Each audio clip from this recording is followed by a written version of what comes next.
ವಿದ್ಯಾರ್ಥಿಗಳೇ, ಈ ಗಣಿತ ಮಾಡ್ರಿ. ಮಾಡಿದಿಂದ ನಿಮ್ಗೆ ಗೊತ್ತಾಗ್ತದ. ಮಾಡೋದಾದಿಂದ ವಿಡಿಯೋ ಆನ್ ಮಾಡಿ ಎಲ್ಲ ವಿಚಾರ ಮಾಡ್ತಕ್ಕಂಥ ಗಣಿತಗಳು. ಸರಳ ಬಡ್ಡಿ ಎಷ್ಟು ಅಸಲು ಎಷ್ಟು ಅಂತಲ್ಲ, ನಿಮಗೆ ವಿಚಾರ ಮಾಡ್ತಕ್ಕಂಥ ಗಣಿತಗಳು ಬಂದಿರ್ತಾವೆ. ನಾ ತಿಳಿಸಾಗ ನೀವು ಲಕ್ಷ ಕೊಟ್ಟು ನೋಡ್ರಿ. ಈಗ ಮಾಡೋದಾದಿಂದ ವಿಡಿಯೋ ಆನ್ ಮಾಡ್ರಿ. ಮಾಡಿದಿಂದ ನಾ ಹೇಳೋ ಕಡೆ ಬೋರ್ಡ್ ಕಡೆ ಲಕ್ಷ ಕೊಟ್ಟು ನೋಡ್ರಿ, ನಿಮಗೆ ಲೆಕ್ಕ ತಿಳಿತಾವೆ. ಪ್ರಶ್ನೆನ ಹೆಂಗ ಅರ್ಥ ಮಾಡ್ಕೋಬೇಕನ್ನೋದು ಹೇಳತ್ತನ್ನ. ಈಗ ಏನಾಗಿದೆ ಈ ಪ್ರಶ್ನೆಯನ್ನ, ಒಬ್ಬ ರೈತನೊಬ್ಬ ಸಹಕಾರಿ ಸಂಘದಿಂದ 10,000 ರೂಪಾಯಿಯನ್ನು ಸಾಲಿಯನ್ 8% ಸಾಲ ಪಡೆದಿದ್ದನು. ಬರಗಾಲದ ನಿಮಿತ್ತ 2% ಬಡ್ಡಿಯನ್ನು ಸರ್ಕಾರ ಮನ್ನಾ ಮಾಡಿತು. 5 ವರ್ಷದ ನಂತರ ಅವನು ಸಾಲವನ್ನು ಹಿಂತಿರುಗಿಸಿದನು. ಹಾಗಾದರೆ ಉಳಿತಾಯವಾದ ಬಡ್ಡಿ ಹಣ ಎಷ್ಟು ಅಂತ ಕೇಳ್ತಾನೆ. ಮೊದಲ ಬಡ್ಡಿ ತಕ್ಕೋಬೇಕು.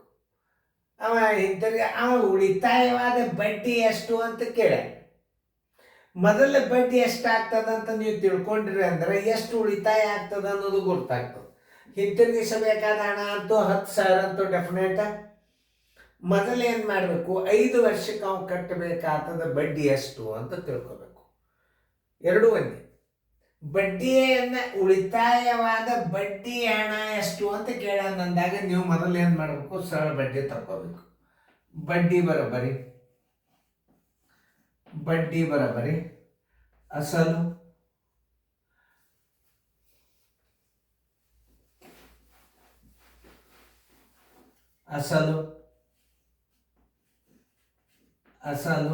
ಗುಂಡ್ಲೆ ಅವಧಿ ಗುಂಡ್ಲೆ ದರ ಸರ್ವಸ್ ಬಾಗಿಲೆ 100 × 1 ಏನು ಬರ್ತದೆ, ಇದು ಬಡ್ಡಿ ಬರ್ತದೆ. ಇದು ನೀವು ಮೊದಲು ತಿಳ್ಕೊಬೇಕು. ಪ್ರಶ್ನೆಯನ್ನು ಸರಿಯಾಗಿ ಅರ್ಥ ಮಾಡ್ಕೋಬೇಕು. ಅಸಲು ಎಷ್ಟದ, 10,000 ಅದ. ಅವಧಿ ಎಷ್ಟದ, 5 ವರ್ಷದ. ಬಡ್ಡಿ ಎಷ್ಟದ, 8 ಅದ. ನೋಡಿ, 100 × 1. ಈಗ ಸದ್ಯವ ಮನ್ನಾ ಆಗಿಲ್ಲ ಅಂದ್ರೆ ಬಡ್ಡಿ ಎಷ್ಟು ಕಟ್ತಿದ್ದ ಅದನ್ನು ತಿಳ್ಕೊಬೇಕು ಮೊದಲು. ಇವೆರಡು 0 ಅದು, ಇದು ಗುಂಡ್ಲೆ 1, ಇವೆರಡು 0 ಅದು, ಇವೆರಡು 0 ಅದು. 8 × 5 = 40, 100 4,000 ರೂಪಾಯಿ ಬಡ್ಡಿ ಕಟ್ಟಬೇಕು. 5 ವರ್ಷಕ್ಕೆ ಅವ್ನು ಕಟ್ಟಬೇಕಾದದ್ದು 4,000 ರೂಪಾಯಿ ಬಡ್ಡಿ. ಇರಲಿ, ಮತ್ತೊಂದು ತಕ್ಕೋರಿ. ಈ ಬಡ್ಡಿಗೆ 2% ಮನ್ನಾ ಮಾಡಿ ಅಂದ್ರೆ ಅವ್ನ ಬಡ್ಡಿ ಹಣ ಎಷ್ಟು ಉಳಿತು, ಅವ ಹಿಂತಿರುಗಿಸಬೇಕಾದ ಹಣ ಎಷ್ಟು ಮತ್ತೆ ತಕ್ಕೋರಿ. ಅದೇನು ಸಂಬಂಧ ಇಲ್ಲ. ಮತ್ತೆ ಬರೋಬ್ಬರಿ ಅಸಲು ಪ್ಲಸ್ ಬಡ್ಡಿ. ಮತ್ತೆ ಬರೋಬ್ಬರಿ ಏನು, ಅಸಲು ಪ್ಲಸ್ ಬಡ್ಡಿ. 10,000 ರೂಪಾಯಿ ಅಸಲು ಕಟ್ಟಬೇಕು, ಬಡ್ಡಿ 4,000 ರೂಪಾಯಿ ಕಟ್ಟಬೇಕು. ಅಂದ್ರೆ ಅವ ಎಷ್ಟು ಕಟ್ಟಬೇಕು, 14,000 ರೂಪಾಯಿ ಕಟ್ಟಬೇಕಾಗ್ತದೆ. ಅವ ಕಟ್ಟಬೇಕಾದ ಹಣ 14,000 ರೂಪಾಯಿ. ಇಷ್ಟು ಮಾತ್ರ ಇದು ಓಕೆ. ಆದ್ರೆ ಅವ ಕಟ್ಟಬೇಕಾದ ಹಣಕ್ಕೆ ಅವ ಮನ್ನಾ ಮಾಡಿಲ್ಲ, ಅವ ಮಾಡಿದ್ದು ಬಡ್ಡಿಗೆ ಮನ್ನಾ ಮಾಡಿ. ಅವ ಉಳಿದ ಹಣ ಎಷ್ಟು ಅಂತ ಕೇಳ್ತಾನೆ. ಕಟ್ಟಬೇಕಾದ ಬಡ್ಡಿ ಎಷ್ಟು, 4,000. ನೋಡ್ರಿ, ಬಡ್ಡಿ ಬರೋಬ್ಬರಿ 4,000 ಕಟ್ಟಬೇಕಾಗ್ಯದ. ಸರಳ ಬಡ್ಡಿ ಬರೋಬ್ಬರಿ ಇರ್ತದ 4,000 ಅದ. 2% ಏನು ಮಾಡ್ಯಾನವ, ಬರಗಾಲದ ನಿಮಿತ್ತ ಮನ್ನಾ ಮಾಡ್ಯಾನ. ಅವ ಉಳಿದ ಹಣ ಎಷ್ಟು, 100 ರೂಪಾಯಿಗೆ 100 ರೂಪಾಯಿ ಬಡ್ಡಿಗೆ 2 ರೂಪಾಯಿ ಮನ್ನಾ. 2% ಮನ್ನಾ ಅಂದ್ರೆ ಏನು, ಮನ್ನಾ ಅಂದ್ರೆ ಬಿಡುವುದು. ಬಿಟ್ಟ ಹಣ ಅಂದ್ರೆ ಬರಗಾಲದ 2% ಬಡ್ಡಿ ಕಡಿಮೆ ತಗೋರಿ ಅಂದ್ರೆ ಅವರು 100 ರೂಪಾಯಿ ಬಡ್ಡಿಗೆ 2 ರೂಪಾಯಿ ಕಡಿಮೆ ಆಯ್ತು. 4,000 ರೂಪಾಯಿಗೆ ಎಷ್ಟು ಕಡಿಮೆ ತಗೊಂಡ್ರು ಅವರು, 100 ಬಡ್ಡಿ ಹಣಕ್ಕೆ 100 ಬಡ್ಡಿಯ ಹಣಕ್ಕೆ 2 ರೂಪಾಯಿ ಮನ್ನಾ ಅಂದ್ರೆ ಬಿಟ್ಟದ. 4,000 ಬಡ್ಡಿ ಹಣಕ್ಕೆ ಎಷ್ಟು ಮನ್ನಾ ಆಯ್ತು, 4,000 ರೂಪಾಯಿ × 2 ಸರ್ವತ್ ಬಾಗಿಲೆ 100. ಇವೆರಡದು ಇವೆರಡು. ಅವಾಗ ಎಷ್ಟು ಬಡ್ಡಿ ಮನ್ನಾ ಆಯ್ತು? 80 ರೂಪಾಯಿ ಬಡ್ಡಿ ಮನ್ನಾ ಆಯ್ತು. ಆನ್ಸರ್ 80 ರೂಪಾಯಿ ಬಡ್ಡಿ ಮನ್ನಾ ಆಯ್ತು. ನೋಡಿ ಇನ್ನೊಂದು, ಅವನು ಕೊಟ್ಟ ಹಣ ಎಷ್ಟು? 14,080 ಕಳೀರಿ ಅಂದ್ರೆ 14,000 ಎಷ್ಟು? 80 ಕಳೆದ್ರೆ ಎಷ್ಟು ಬರ್ತದೆ? ಅವ ಕಟ್ಟಬೇಕಾದದ್ದು ಹಣ ಎಷ್ಟು ಅಂದ್ರೆ, ಈಗ ಆ್ಯಕ್ಚುಲಿ ಮನ್ನಾ ಆಗಿದ್ದಿಲ್ಲ ಅಂದ್ರೆ 14,000 ರೂಪಾಯಿ ಕಟ್ಟಬೇಕು. ಮನ್ನಾ ಆಗಿಲ್ಲ ಅಂದ್ರೆ 14,000 ಕಟ್ತಿದ್ದೆ. ಈಗ 2% ಮನ್ನಾ ಆಗ್ಯದಂದ್ರೆ 80 ರೂಪಾಯಿ ಮನ್ನಾ ಆಯ್ತು. ಪೂಜೆ ಹತ್ರ 8 ಆದ್ರೆ 2 ಕೆಲ ಬಂತು 1 9 13,190 ರೂಪಾಯಿ.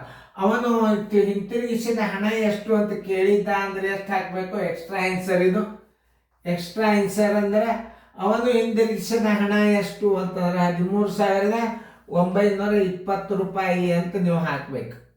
ಆದ್ರೆ ನಾವು ಕೇಳಿದ್ದಂದ್ರೆ ಎಷ್ಟು ಬಡ್ಡಿ ಉಳಿತಾವಾಗ ಅಂತ ಕೇಳಿದರು ಅವರು. ಎಷ್ಟು?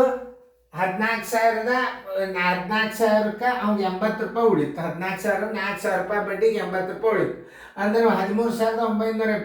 ಅವನು ಹಿಂತಿರುಗಿಸಿದ ಹಣ ಎಷ್ಟು ಅಂತ ಕೇಳಿದ್ರೆ ಇದನ್ನು ಹಾಕ್ಬೇಕು ನೀವು. ಆದ್ರೆ ಅವನಿಗೆ ಉಳಿದ ಬಡ್ಡಿ ಹಣ ಎಷ್ಟು ಅಂತ ಕೇಳಿದ್ರೆ ಆನ್ಸರ್ ನೀವು 80 ರೂಪಾಯಿ ಹಾಕ್ಬೇಕು. ಇವೆಲ್ಲ ಥಿಂಕಿಂಗ್ ಪವರ್, ವಿಚಾರ ಶಕ್ತಿ ಅದನ್ನು ಇಲ್ಲೋ ನಿಮ್ಮಲ್ಲಿ. ಬರೇ ಸರಳ ಬಡ್ಡಿ, ಯಾಕಂದ್ರೆ ಅವಧಿ ಕಂಡು ದರ ಕಂಡು ವಸ್ತುವಿನ ಬೆಲೆ ಕಂಡು ಅಷ್ಟೇ ಅಂತ ಇರೋದಿಲ್ಲ. ನೋಡ್ರಿ, ಮನ್ನಾ ಮಾಡಿದರೆ ಎಷ್ಟು ಬಡ್ಡಿ ಮನ್ನಾ ಆಯ್ತು, ಹಿಂತಿರುಗಿಸಿದ ಹಣ ಎಷ್ಟು, ಅವನಿಗೆ ಅವ ಕೊಡಬೇಕಾದ ಬಡ್ಡಿ ಎಷ್ಟು? 4,000 ರೂಪಾಯಿ ಕೊಡಬೇಕಾಗಿತ್ತು. 2% ಮನ್ನಾ ಮಾಡಿದಕ್ಕೆ ಅವ್ನಿಗೆ 80 ರೂಪಾಯಿ ಬಡ್ಡಿ ಕಡಿಮೆ ಆಯ್ತು. ಅಂದ್ರೆ ಅವ ಕೊಡಬೇಕಾದದ್ದು ಬಡ್ಡಿ ಎಷ್ಟು? 4,080 ಕಳೆದ್ರೆ ಅವ ಹಿಂತಿರುಗಿಸಿದ ಹಣ ಎಷ್ಟು? ಇನ್ನೊಂದು ಅವ ಕೊಡಬೇಕಾದದ್ದು 4,000 ರೂಪಾಯಿ ಬಡ್ಡಿ, ಅದ್ರಾಗ 80 ರೂಪಾಯಿ ಕಳೀರಿ. ನೋಡಿ, ಎಲ್ಲ ರೀತಿಯಿಂದ ತಿಳ್ಕೊಬೇಕು. 10 8 ಆದ್ರೂ 9, 3,920 ರೂಪಾಯಿ ಬಡ್ಡಿ ಅವಂಗ ಕೊಡಬೇಕಾಗ್ತದೆ.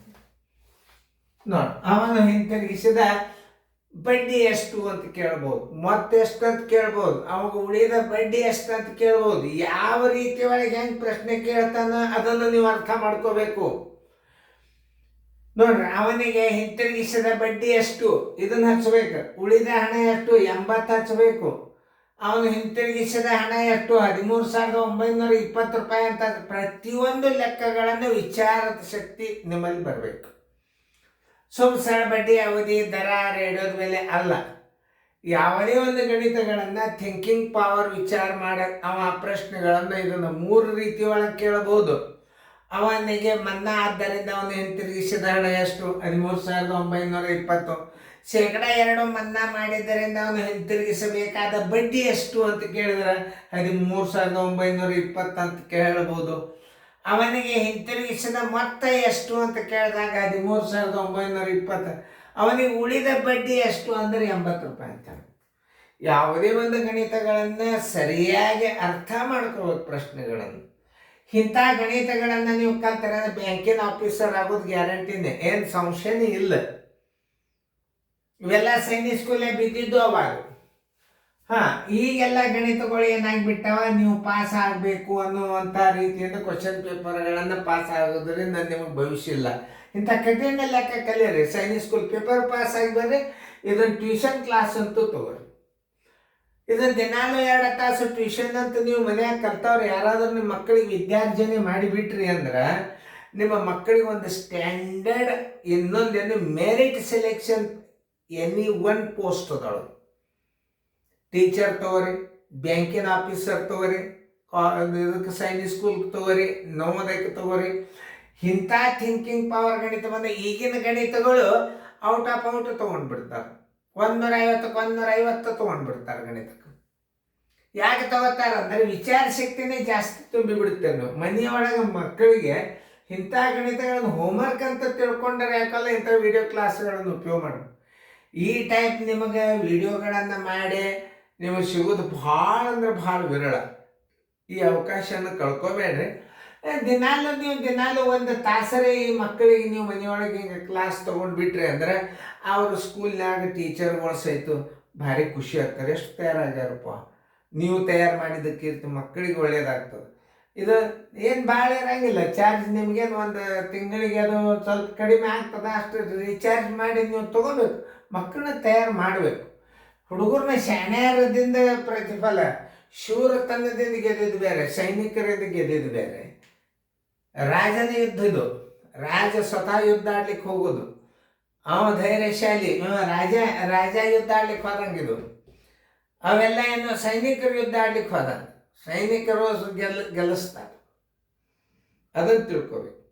ಇದು ಸ್ವಂತ ಶೂರತನ ಬರ್ತದೆ ಇದರಿಂದ. ಈ ಗಣಿತಗಳನ್ನ ಎಂಥವು ಕಲ್ತ್ರಿ ಅಂದ್ರೆ ನಾಳೆ ನಿಮಗೆ ಬ್ಯಾಂಕಿನ ಪರೀಕ್ಷೆದ ಪಾಸ್ ಆಗ್ತೀರಿ, ನವೋದಯ ಪಾಸ್ ಆಗ್ತೀರಿ, ಸೈನಿಕ್ ಸ್ಕೂಲ್ ಪಾಸ್ ಆಗ್ತಾವೆ ಹುಡುಗರು. ಈ ಅಭ್ಯಾಸನ ಕೇರ್ಫುಲಿಯಾಗಿ ನೀವು ಮನೆಯೊಳಗಾಗಲಿ ಕೋಚಿಂಗ್ ಕ್ಲಾಸ್ನಾಗ ದಿನಾಲು ಒಂದು ತಾಸು ಹೋಮ್ವರ್ಕ್ ಅಂತ ಹಾಕ್ಬೋದು. ನೋಡ್ರಿ, ಇದನ್ನು ಉಪಯೋಗ ತಗೋರಿ, ಚೆನ್ನಾಗಿ ಬಿಡಿಸ್ಕೊಡ್ತಿರ್ತಾರೆ.